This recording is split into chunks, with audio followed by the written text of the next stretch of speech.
ठीक हुआ है ना, फिर मुझे अब टेंशन ही नहीं रही। देखिए मरीज एक आके आता है ना, तो वो बेचैन होता है, उसके चेहरे से भी बेचैनी का इजहार होता है और वो परेशान होता है, उसकी कोशिश होती है कि मैं सारी बातें करूं। मैंने बेशुमार मरतबा कहा है कि बहुत सारे हमारे साथी मैदे का इलाज और इस चक्कर में जब पढ़ते हैं तो हमारा मरीज ठीक नहीं हो रहा होता। तो ये आर्सेनिकम एल्बम की पर्सनैलिटी को देखा है ना, इसकी पर्सनैलिटी क्या है। तो ये दिन में आपके कम से कम 15-20 पेशेंट तो मेरे पास ऐसे होते हैं जो उनको ब्लड प्रेशर का भी मसला है, मैदे का भी मसला है, उन्होंने बहुत सारी मरतबा ईसीजी भी करवाई होती है और बड़े धक्के भी कड़े खाए होते हैं, वो 8-10 साल से वो मैदे के कैप्सूल भी खा रहे होते हैं। मैं पूछता हूँ यार होता क्या, बेचैनी होती है? डॉक्टर साहब बेचैनी बहुत होती है, घबराहट होती है, घबराहट होती है, सांस फूलता है, पट्टे दर्द करते हैं, जी करते हैं, खौफ आता है, जी खौफ आता है। मैं आर्सेनिकम एल्बम 1 में टिका देता हूँ हर तीसरे चौथे दिन बाद। और यकीन जानिए फिर होता क्या है, फिर ये नहीं होता कि मरीज आके ये ना कहे कि फर्क नहीं पड़ा, और ये ब्लड प्रेशर भी ठीक, उसकी बेचैनी भी ठीक, उसका मैदा भी ठीक, उसके बकिया मामलात भी ठीक, उसके बहुत सारी चीजें ठीक हो जाती हैं। एक और मरीज आता है, उसके घर वाले कहते हैं जी डॉक्टर साहब मसला ये है, ये हमारा जो बच्चा है ना, ये हर वक्त खामोश रहता है, इसे बुलाएं, जबरदस्ती बुला लें, बस ये खामोश है जहां पड़ा। अच्छा ब्लड प्रेशर इसका बढ़ा रहता है। अच्छा मैंने एसिड फास्ट दे के ऐसे किस्म को ठीक किया, अब उसकी सिम्टम एसिड फास्ट की हैं, और हम जब इसे पढ़ेंगे तो ये लो ब्लड प्रेशर की दवाई है, उसकी सिम्टम मौजूद हैं तो आप उसे एसिड फास्ट देंगे।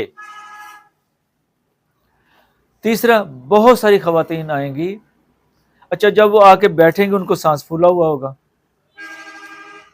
थोड़ी सी वजूद भारी होगा, उनसे पूछें जी बेबी मैदे पे बोझ रहता है, जी मैदे यही तो मसला है, मैदे पे बोझ होगा। पूछे सर भारी होता है, सांस फूलता है, घुटन घबराहट होती है, बंद कमरे में नहीं बैठा जाता। बहुत सारी खवातीन से पूछे, अक्सर सर बांध लेती है, सर पे पट्टी रहती है।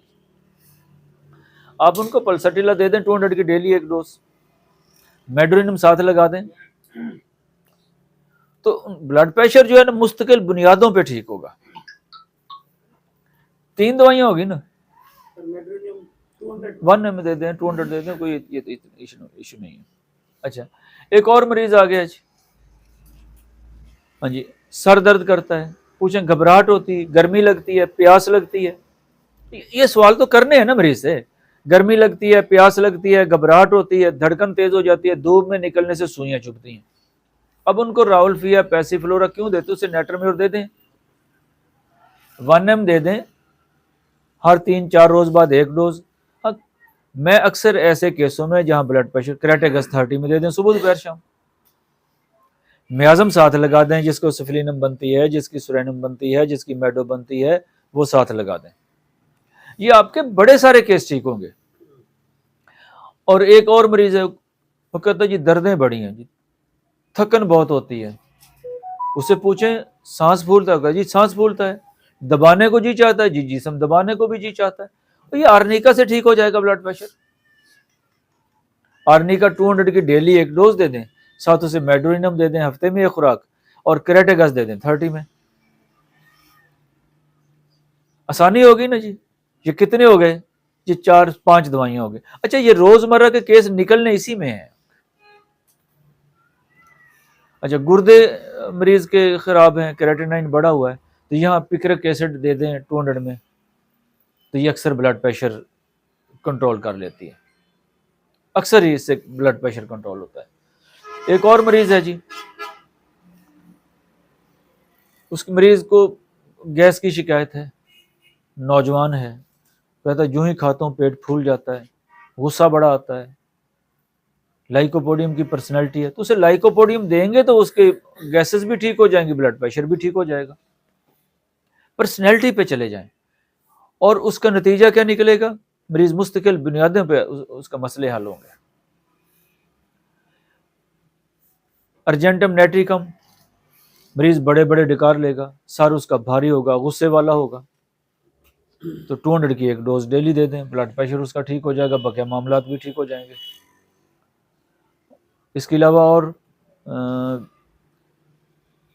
मेरे ख्याल ये रोजमर्रा में आपको यही मिलेंगे। और अगर मरीज़ आपके पास कोई शिकायत लेके आता है, उसका ब्लड प्रेशर भी बढ़ा हुआ है, उसका मैदा भी ख़राब है, जिगर भी ख़राब है, ये भी है, उसकी पर्सनैलिटी की दवाई तजवीज़ कर दें।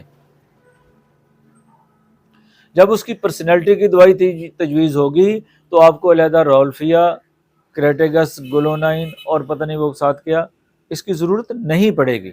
अब पुरखून मरीज़ है, सर उसका दर्द करता है, तपकन हो रही है, तो उसे बेलाडोना देनी पड़ेगी।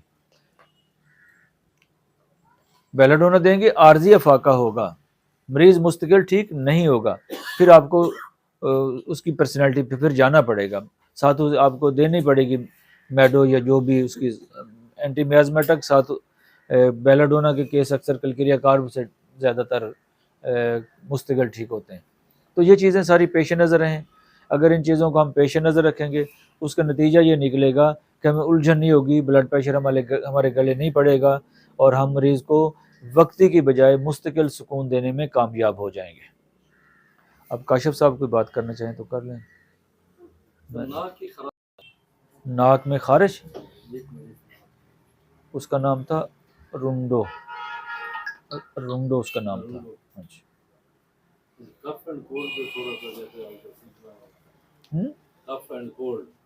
अच्छा, ये जो मौसम चल रहा है, मैंने अब बड़ी मरतबा बताया कि इसमें ना आप दे देंगे आर्सेनिकम एल्बम बेलाडोना 30, ये आपके बहुत सारे केस निकाल देगी, बहुत सारे केस। साथ लगा दें ट्यूबर वगैरह, ये वो ये और सर्दी से एहसास होना, काशिफ साहब ने 4-5 साल पहले मुझे बताया था, तवज्जो दिलाई थी हैपरसल के हवाले से, और उसके बाद तो बहुत ज़्यादा ये ट्यूबर दे के हैपर दे दें तो बड़ा सारा केस निकलता है।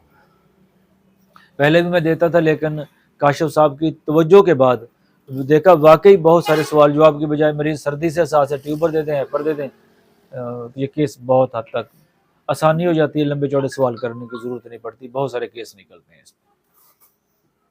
खांसी में रिमैक्स तो नजर हाँ, खांसी में आप पूछे ना कहाँ से होती है, आपको अक्सर यहाँ खासतौर पर तो बहुत ज़्यादा आजकल इस तरह के ज़्यादा इशू आया हुआ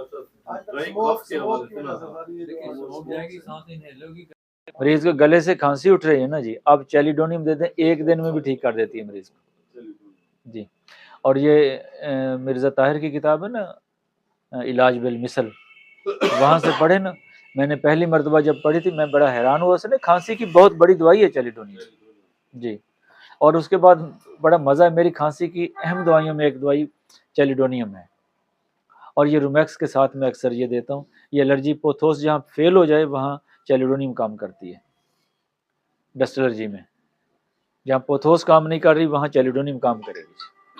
ये बड़ी ज़बरदस्त चीज़ है, इसलिए इसे नज़रअंदाज। एड़ियों के दर्द में मैं चैलिडोनियम देता हूँ, एड़ियों के दर्द की मेरी दवाई मैं चैलिडोनियम ही देता हूँ। हाँ, मैं भूख के हवाले से नहीं लगती, चैलिडोनियम देता हूँ। ये अल्लाह ताला गरीक के रहमत करे खलील फरीदी साहब को, उन्होंने मुझे बताया कि यहाँ दर्द हो रहा है, हम इसे फ़ौरन देखते हैं कि ईसीजी, उन्होंने कहा जी चैलिडोनियम, और यकीन जानिए 30 सेकंड के अंदर अंदर ये दर्द गायब हो जाता है, यहाँ दर्द हो रहा होता है लेफ्ट साइड, हालांकि ये दाएं तरफ की दवाई है चैलिडोनियम।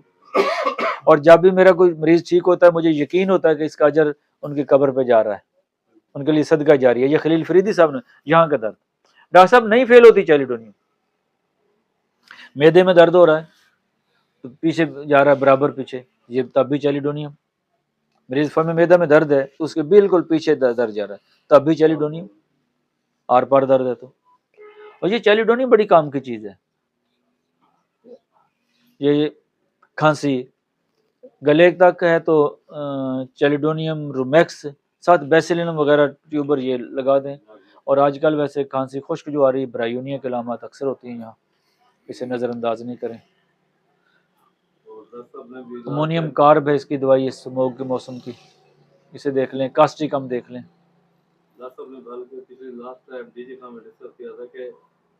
इनहेलर जो होम्योपैथी में वो स्पोंजिया, जिससे काफी अच्छे है। मैंने शायद एक मैसेज लिखा था विक्रम पॉल ने इंडिया का, उसने बकायदा उसका वॉइस मैसेज पढ़ा हुआ, तो मेरा हॉस्पिटल है वहाँ, उसमें डेली बेसिस पे जो हमारा उसमें इनहेलर छूट रहे हैं स्पोंजिया की वजह से, जो आपने बताया था स्पोंजिया, देखिए ना ये क्या करती है बेसिकली, ये डायलेट करेगी। और स्पॉन्जिया की अलामत है वो आती तब है जब नालियाँ कॉन्ट्रैक्ट हाँ। टर्निसिटी के बाद शुरू होती है, ये डायलेट कर देती है आपको। तो वक्ती फाका भी देती है, मैथमेटिक दवाएं दें साथ करें तो ये बेहतरी की तरफ आ जाता है। जो सब लग रहा होता है उसकी वजह से